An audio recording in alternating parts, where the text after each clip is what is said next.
सभी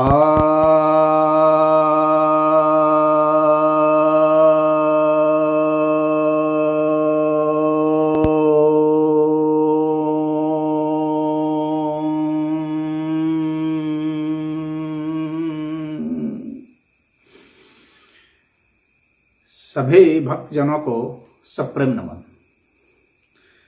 भक्तों, आज मैं आपके समक्ष श्रीमद् भगवद गीता के 15वें अध्याय के 14वें श्लोक का प्रवचन सुनाने जा रहा हूँ।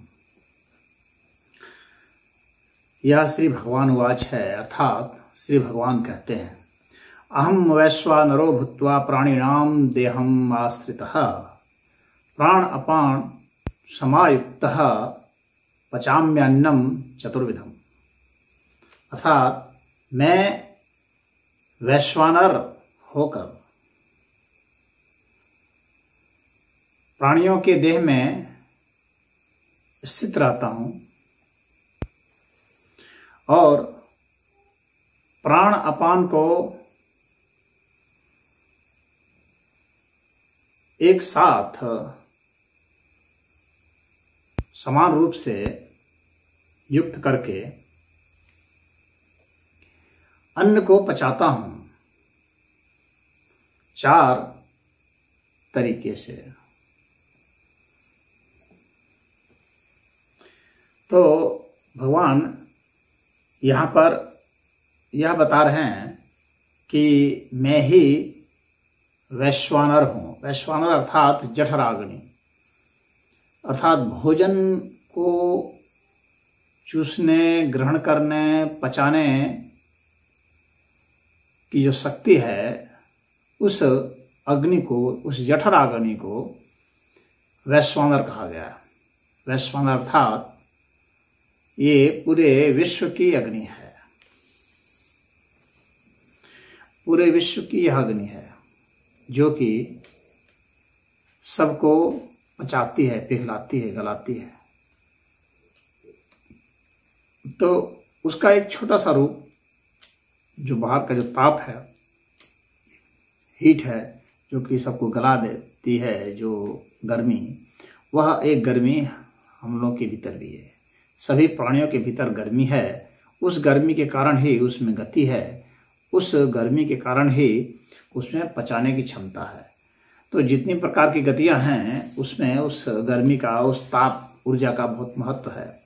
तो भगवान यहाँ पर कह रहे हैं कि जठराग्नि मैं ही हूँ,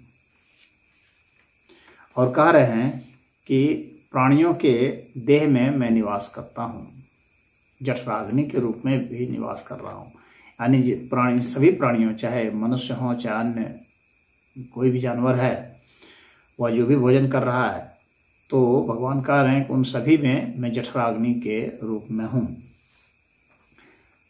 प्राण अपान समायुक्त, कह रहे हैं प्राण और अपान ये जो शक्ति है, प्राण शक्ति, तो उसको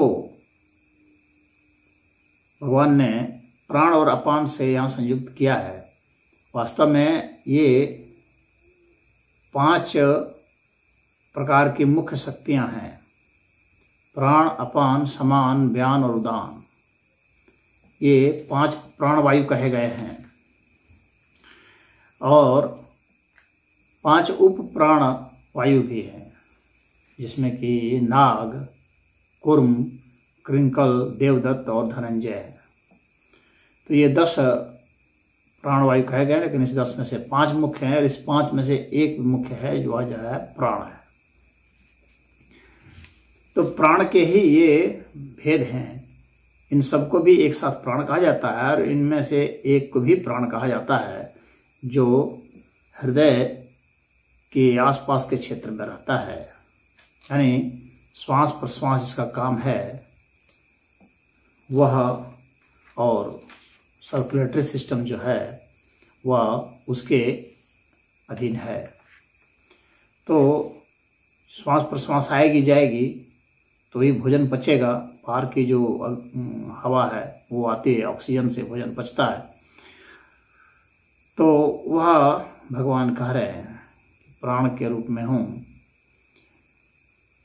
और अपान के रूप में, अर्थात जो विसर्जन की जो शक्ति है, शरीर से बाहर तत्व को निकाल देना, जैसे मूत्र विसर्जन और मल विसर्जन या पसीना निकाल देना, ये सब अपान वायु का काम है। शरीर से जो विजातीय तत्व निकलते हैं, चाहे आँख से निकले, कान से निकले, मल द्वार से, मूत्र द्वार से, जहाँ से भी विजातीय तत्व निकलते हैं, यानी जो एक्सक्रेटरी सिस्टम है वह जो है अपान वायु का है। अपान वायु की शक्ति से वह निकलता है। उसी तरह से समान वायु है जो कि रस को खींच लेता है, जो हमारा भोजन है उसको रस को खींच लेता है। जैसे स्टमक है, उसके बाद छोटी आंत में भोजन उतर जाता है, बड़ी आंत में फिर चला जाता है। तो छोटी आंत में और बड़ी आंत में जो एक भिल्ली जिसको कहते हैं वो निकला हुआ रहता है, कि इस तरह का अंग होता है जो आंतों से निकला रहता है, आंतों के भीतर में, जिससे भोजन गुजरता है, तो उसको जो वह सोखता है। तो वह जो काम है वह समान वायु का काम है, उसके जरिए वह होता है। उदान वायु जो होता है वह गले के आसपास होता है, वो घोंटने का काम करता है और भोजन लार को उसको मिलाना, उसको एक रस करना, उसको फिर घोंट जाना, भीतर ले लेना और भोजन को धकेलते रहना, ये उसका काम है। और हमारे शरीर से सूक्ष्म शरीर को भी बाहर निकालना, यह भी उदान वायु का ही काम होता है। उसी तरह से एक व्यान वायु भी होता है, 5 वायु में से एक व्यान वायु होता है। ये 5 प्राण में से एक प्राण शक्ति है, जिसका कि अंगों को फैलाना, सिकोड़ना, ये उसका काम है। कोई भी हमारे शरीर में जो अंग हैं या अंग की जो कोशिकाएं हैं, उत्तक हैं, उनको फैलाना सिकोड़ने का जो काम है वह व्यान का है। तो ये मुख्य यहाँ पर प्राण वायु के विभाजन हैं, इनका बताया गया। और जो डकार है हम लोग जो लेते हैं वह नाक वायु का काम है, जिससे हम लोग डकार लेते हैं। और जो हम छींकते हैं वह क्रिंकल की वजह से है, और हम आँखों की पलकें गिराते हैं, उठाते हैं, या कुर्म वायु की वजह से है। और जो हम जम्हाई लेते हैं वह देवदत्त की वजह से है। और जब हमारी मृत्यु हो जाती है तो हमारा शरीर फूलने लगता है, तो वह जो वायु है उसको धनंजय कहा जाता है।